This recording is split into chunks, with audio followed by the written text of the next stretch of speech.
আসন্ন বিধানসভা নির্বাচনকে সামনে রেখে রাজ্য জুড়ে তৃণমূল কংগ্রেস শুরু করেছে জনসংযোগ কর্মসূচি উন্নয়নের পাঁচালী। মুখ্যমন্ত্রী মমতা বন্দ্যোপাধ্যায়ের গত 15 বছরের উন্নয়নমূলক কাজের খতিয়ান সাধারণ মানুষের সামনে তুলে ধরাই এই কর্মসূচির মূল উদ্দেশ্য বলে খবর। সারা রাজ্যের পাশাপাশি মুর্শিদাবাদের ডোমকল বিধানসভাতেও জোর কদমে চলছে উন্নয়নের পাঁচালী। ডোমকল টাউন তৃণমূল কংগ্রেসের উদ্যোগে পৌরসভার একের পর এক ওয়ার্ডে বাড়ি বাড়ি গিয়ে পৌঁছে দেওয়া হচ্ছে সরকারের জনকল্যাণমূলক প্রকল্পের বার্তা। আজ এই কর্মসূচির সূচনা হয় ডোমকল পৌরসভা 4 নম্বর ওয়ার্ড থেকে। উপস্থিত ছিলেন ডোমকল টাউন তৃণমূল কংগ্রেসের সভাপতি আলহাজ কামরুজ্জামান মণ্ডল সহ পৌর ও ব্লক নেতৃত্ব। 6 নম্বর ওয়ার্ডে কর্মসূচিতে লক্ষ্য করা যায় সাধারণ মানুষের স্বতঃস্ফূর্ত অংশগ্রহণ ও ব্যাপক সাড়া। প্রাক্তন কাউন্সিলর তথা আইএনটিটিইউসির সভাপতি নুরাবুল হকের নেতৃত্বে সেখানে তুলে ধরা হয় রাজ্য সরকারের উন্নয়নের বাস্তব চিত্র। পাশাপাশি সমাজের 7 জন বিশিষ্ট গুণীজনকে তৃণমূল কংগ্রেসের পক্ষ থেকে সম্মাননা প্রদান করা হয়। নেতৃত্বের দাবি মানুষের সারাই প্রমাণ করছে উন্নয়নের পাঁচালীতেই রয়েছে আগামী দিনের পথ নির্দেশ। ডোমকল টাউন তৃণমূল কংগ্রেস জানিয়েছে আগামী দিনেও পৌরসভার প্রতিটি ওয়ার্ডে ধারাবাহিকভাবে চলবে এই জনসংযোগ কর্মসূচি। আমরা সবসময়ের জন্য আহ্বান রাখছি বিরোধী বন্ধুদেরকে যে আপনাদের সঙ্গে আমাদের উন্নয়ন নিয়ে লড়াই। উন্নয়ন যদি সামনের দিকে আগাতে পারি তাহলে আপনারা আমাদের সঙ্গে থাকবেন, আর আপনারা পিছনের দিকে টানছেন, এটা করেন না।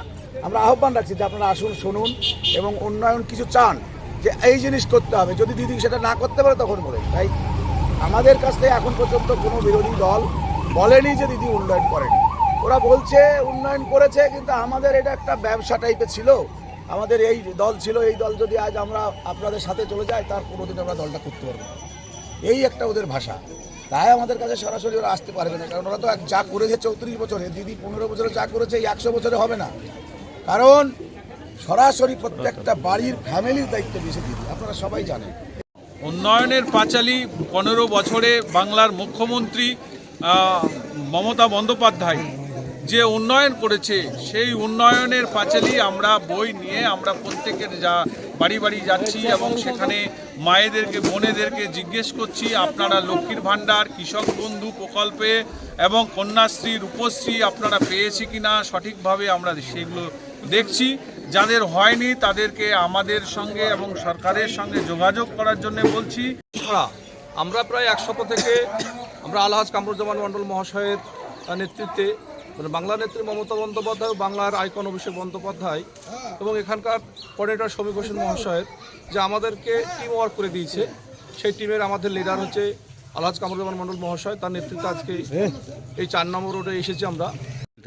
দেখুন, আমাদের মমতাময়ী মা মমতা বন্দ্যোপাধ্যায়, মামাটি সরকারের নেত্রী উনি, এবং আমাদের নেতা অভিষেক বন্দ্যোপাধ্যায়ের যে আমাদেরকে শিডিউল দিয়েছে উন্নয়নের পাঁচালী, সেই নিয়ে আমরা মানুষের দোরগোড়ায় যাচ্ছি। তো সারা আর কি বলবো, কারণ আপনারা জানেন বিগত দিনে সিদ্ধার্থ শঙ্কর রায়ের সরকার ছিল, আমাদের বুদ্ধদেব যত বছর সরকার ছিল, কারো হিম্মত হয়নি যে উন্নয়ন নিয়ে মানুষের দরবারে আসা, কারণ ওনারা উন্নয়নটা করতেন না। আমাদের সরকার এত উন্নয়ন করেছে, প্রায় 68টা প্রকল্প মানুষের দরবারে নিয়েছে, মানুষরাই আমাদেরকে বোঝাচ্ছে যে আমরা এইগুলো পেয়েছি।